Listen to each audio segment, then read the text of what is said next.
So hello. Today I want to tell you more about my just normal life and what happens in the life of a crazy Russian dad. So I will tell you a story of how my wife's car broke, and I had to have it fixed. This is part of the series of like what happens in my life, so you can get to know me more and tell your friends and children. And parents rather, and parents' friends. So recently, I had this dark period in the crazy Russian dad life.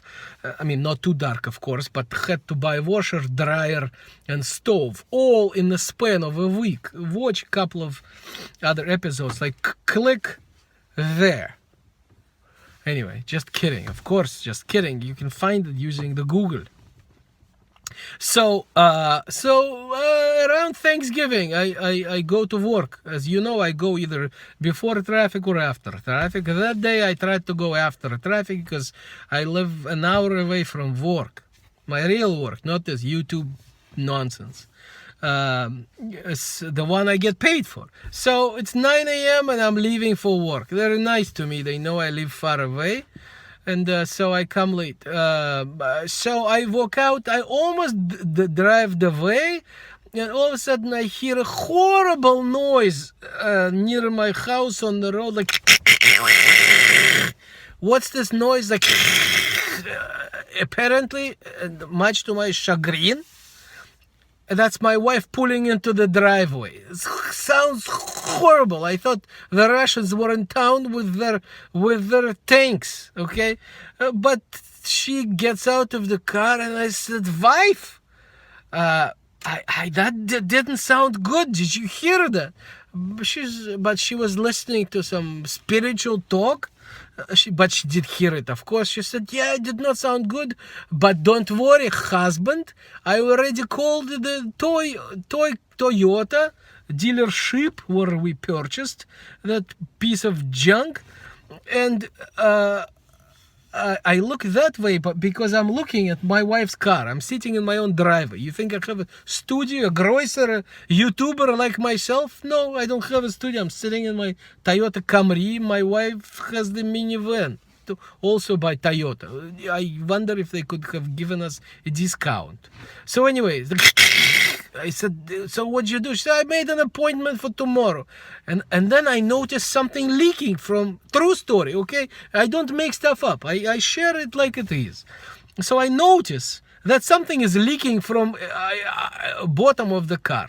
I'm not a very decisive person. Most Russians are, I'm not. That's maybe because I'm a Jew from Russia. So, but every now and again, a decision, I see the wall on the writing. Okay? That something leaking from underneath the car, color black. And I said, honey, I don't think we can wait until the appointment later in the week. We need to go to sort of this emergency room for cars. But she was running late for work, and I said, "I'll take care of it." Okay, and she said she loves me very much. I called this AAA place, and they said they'll come in an hour. Good. I kid you not, as I wait, seriously, true story, as I wait, the trickle becomes a flow, and first it was black, and then it was blue, seriously, and then it even got red, and the car was leaking some kind of liquids. It looked like a wounded animal. I mean, seriously. In fact, I even checked underneath, because at some point I realized maybe my wife, while listening to spiritual music, may have killed some kind of a local animal. I mean, there are not many animals in Boston, but with the Jewish luck that she has, maybe she's run over some coyote. No coyote. Car leaking, God knows what. So I mentally already count, we might need a new car. Finally the AAA guy shows up, and he gets out of his truck. And I knew things were not good when your AAA guy says, "Oh crap, do we take it to the junkyard now?" I said, no, not to the junkyard, but mentally I already know it's a total, kaput. I said, no, not junkyard, we go mechanic. I have a Russian friend, okay, Lenya, nearby. I called him on this iPhone that I'm videotaping you to me. Sorry, me to you. I said, Lenya, we're coming, car wounded, losing liquids. Lenya said, well, I'll take a look. You don't have an appointment. I'm like, what's this appointment? I'm your friend. Anyhow, so, oh, by the way, it was funny. I had to help the AA guy to load the car onto the truck. Very interesting how these trucks work, flatbed. He told me many interesting stories about towing people. They involved guns and shooting and violence. I kept my mouth shut. Anyhow, he took car and me to my mechanic.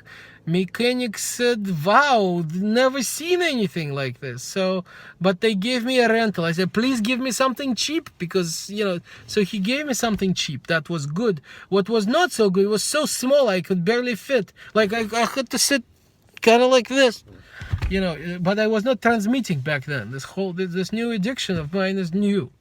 So after a couple of days, mechanic calls and says, we fixed. I said, can it really be fixed? Apparently, yes.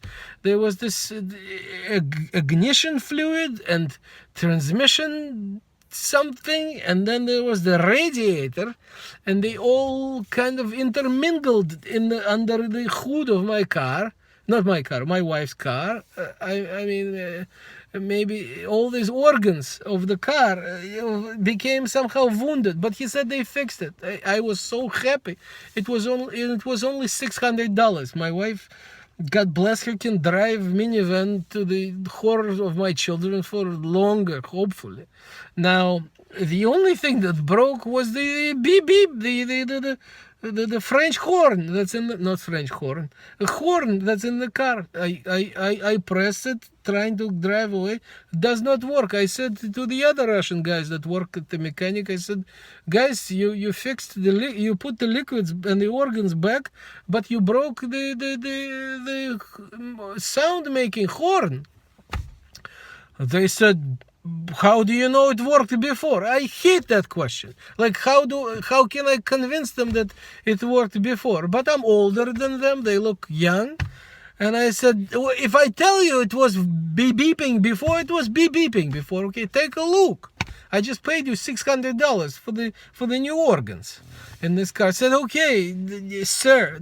See, whenever they don't want to do something, their English improves, and they call me sir. Anyhow, but I made them. I've opened the capot, the hood, and I said, look, take a look. Maybe these organs somehow are, I don't know, encroached on the space of the horn. Interestingly, they took a look and they poked in there, and it just, I don't know, they did some kind of a chiropractic movement on under the hood. And remarkably, the French horn started working, but it sounds like it had a cold instead of a nice, robust. It's like it's actually. I think it's perfect for my wife. I mean, I did not tell her. It's broken. I'm not sure she uses her French horn. I use it all the time. I live in Boston. You gotta watch out. I mean, I beep every time I do anything, simply for good measure. Anyhow, so I lucked out big time with this whole minivan experience. And in Russia, people fix their own cars. Here, I've gotten soft. I actually took it to a mechanic. But yeah, lessons for today are what?